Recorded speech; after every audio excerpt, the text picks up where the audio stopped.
నమస్తే. శ్రీ గురుభ్యో నమః. శ్రీమాత్రే నమః. ఆదిత్యాయ చ సోమాయ మంగళాయ బుధాయ గురు శుక్ర శనిభ్యే రాహవే కేతవే నమః.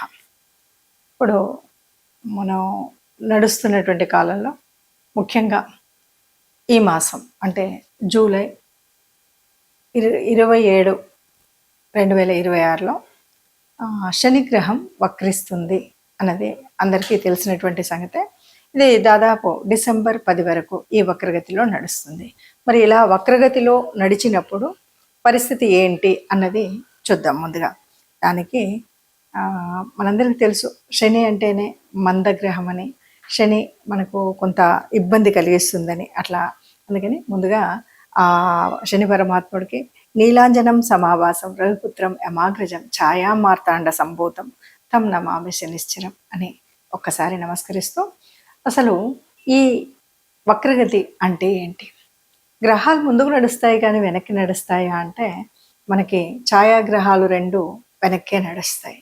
అయినప్పటికీ మిగతా గ్రహాలు ఏదైనా వెనక్కి తిరిగి నడుస్తుందా అంటే, ఇక్కడ ఏవైతే ఔటర్ ఆర్బిట్స్లో ఉన్నాయో అవి కొంచెం నెమ్మదిగా నడుస్తూ ఉంటాయి. అలాంటప్పుడు ఇటువైపు ఉన్నటువంటి గ్రహాలు నడుస్తూ ఉన్నప్పుడు, భూమి తిరుగుతూ ఉన్నప్పుడు అవి వెనక్కి వెళుతున్నట్టుగా కనిపిస్తుంది. అంటే మన ఇమాజినేషన్ ఎట్లా ఉంటుందంటే, మనం ట్రైన్లో వెళ్తున్నప్పుడు ఆ స్థలాలు వెనక్కి ఎలా వెళ్తాయో అలాగా వెనక్కి వెళ్ళినట్టు ఉంటుంది.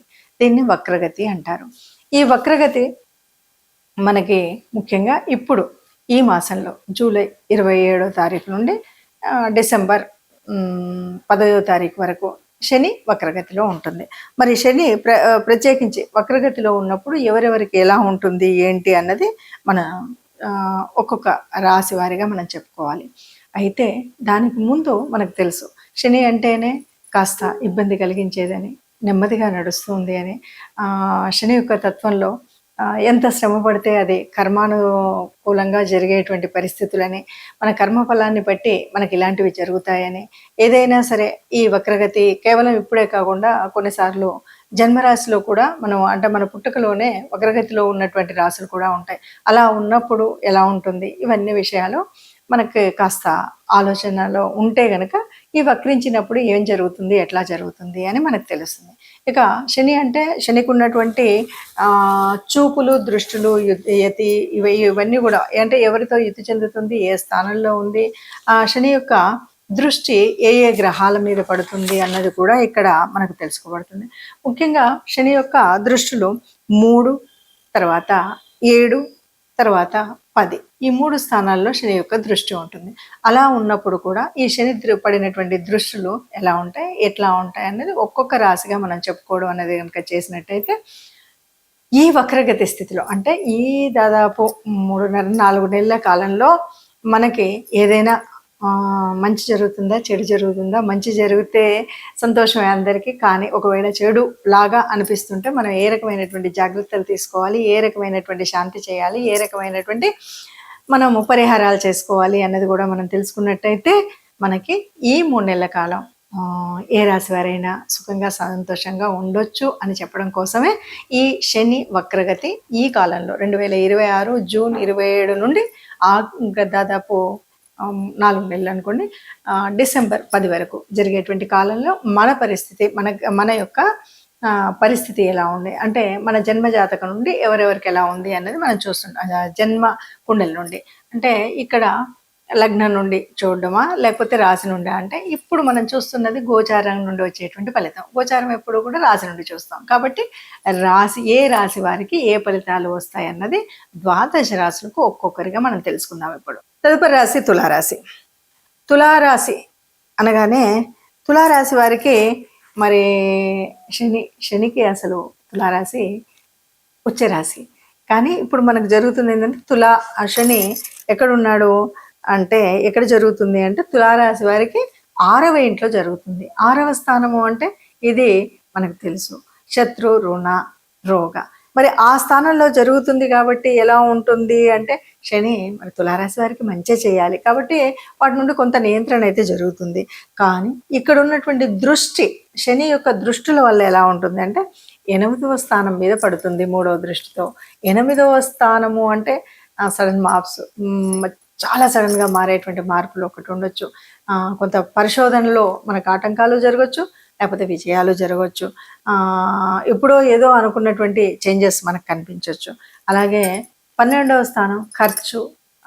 ఈ ఖర్చు దేని గురించి వెళ్తుందంటే ఒక్కోసారి కంఫర్ట్స్ గురించి అవ్వచ్చు, ఒక్కొక్కసారి మనం విదేశాలకు వెళ్ళడం కోసం చేయాల్సినటువంటి ఖర్చు, విదేశానికి సంబంధించినటువంటి ఖర్చుల వల్లనో ఖర్చు చేయడం అనేది కనిపిస్తుంది. ఇక మరి 10వ దృష్టితో 3వ ఇంటిని చూసినప్పుడు కమ్యూనికేషన్ కానీ, సోదరులు కానీ ఇలాంటి భావన ఉంటుంది. కాబట్టి ఈ కమ్యూనికేషన్లో మనం జాగ్రత్తగా ఉండాలి.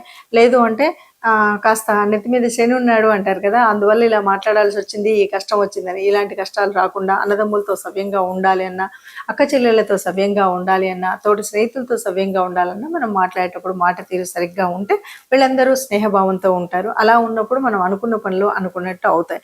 కేవలం ఎందుకంటే అది విక్రమస్థానం కూడా. మనం ఏదో మనం పని చేయాలంటే ఒక్కరంగా చేయలేనప్పుడు, నలుగురు సహాయం కావాలన్నప్పుడు కూడా ఆ సహాయాన్ని అందించే వాళ్ళు ఉంటారు. కాబట్టి అందువల్ల మనం ఈ రకంగా వెళ్ళినట్టయితే తులా రాశి వారికి ఏ ఇబ్బంది లేకుండా ఉంటుంది.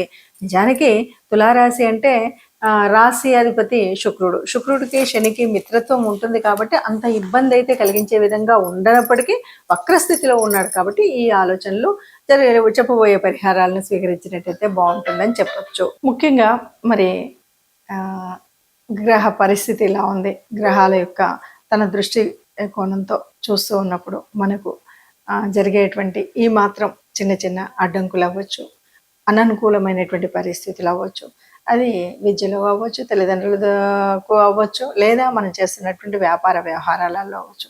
ఎక్కడైనా సరే మనకు ఇలాంటి కాస్త విఘ్నాన్ని కలిగించే విధంగా ఉండి మందకొడిగా సాగుతున్నటువంటి సమయంలో అది కూడా కాకుండా మనం నిరంతరము సవ్యంగా సాగిపోవాలి అనేటువంటి ఆలోచన యోజన ఉన్నప్పుడు తప్పనిసరిగా కొన్ని పనులు అయితే చేయాలి. ఇప్పుడు మనం జరుగుతున్నటువంటి కాలం శని గ్రహం యొక్క వక్రగతి. శని అనగానే మందగ్రహం అని మనం చెప్తూ ఉంటాం. ఎప్పుడు కూడా కర్మకు సంబంధించినటువంటి స్థానం అని చెప్తాం. అలాంటి శని మరి ఇప్పుడు మనకు ఏం చేయాలంటే, ఏ ఆరోగ్య సమస్య అయినా ఇది ముఖ్యంగా వచ్చేటువంటిది మనకు ఉండేటువంటి బద్ధకం వల్ల కాస్త లేవాలనిపించకపోవడం, నడవాలనిపించకపోవడం, సమయానికి చేయాల్సినటువంటి పనులు చేయకపోవడం.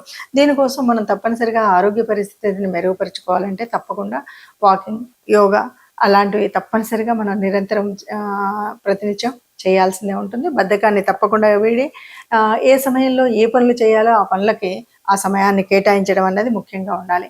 అలాగే ఇక పరిహార మార్గంలో కనుక మనం చూసినట్లయితే ఎవరికి సేవ చేయాలి, ఎవరికి అంటే ముఖ్యంగా కర్మకారకుడైనటువంటి శని గ్రహం యొక్క ఏ రకమైన దోషం ఉన్నా, ఏ రకంగా ఉన్నా కూడా మనం సేవకులకు అంటే కార్మికులు ఎవరైతే 4వ స్థాయి కార్మికులు ఉంటారో వాళ్ళకి కావలసినటువంటి ఆహారం అందించడం కానీ, ఆర్థిక సహాయం చేయడం కానీ, వారికి ఏదైనా సేవ చేయడం కానీ చేయాలి. అలా కాకుండా మరి గ్రహ అనుకూలత అంటే మరి శనిదేవుడికి చేయాలి. ఇది శనిదేవుడికి మనం ఏం లేదు, నిత్యం కూడా శని మంత్రాన్ని చదువుకోవడం అనేటువంటిది చేయాలి. దీంతో పాటు దేవతా అనుగ్రహం కావాలి అంటే ఎప్పుడైనా సరే శివానుగ్రహం ముఖ్యమైనటువంటిది. అలాగే హనుమంతుడికి కూడా మనం ప్రార్థించడం అనేటువంటిది ఒక స్థితి. హనుమంతుడికి కానీ, శివాలయానికి కానీ, ఈ 2 ఆలయాల్లో ఏ ఆలయానికి వెళ్ళినా పర్వాలేదు. కనీసం శనివారం మనం అనుకున్నట్టుగా ఎవరైనా కార్మికులకు ఏదైనా తోచినంత ఆహార నిమిత్తం సహాయం చేయడం ఒకటి, దేవాలయానికి వెళ్ళడం 2. ఈ 2 కాలేదు అంటే ఎక్కడైనా సరే గోశాలకు వెళ్ళడం, గోగ్రాసం ఇవ్వడం అనేటువంటివి కనుక మనం చేసినట్టయితే ఈ శని గ్రహం యొక్క వక్రగతి వల్ల పొందేటువంటి అననుకూలమైనటువంటి విషయాల్లో సానుకూలత తప్పకుండా చెందుతామని చెప్తూ నమస్తే.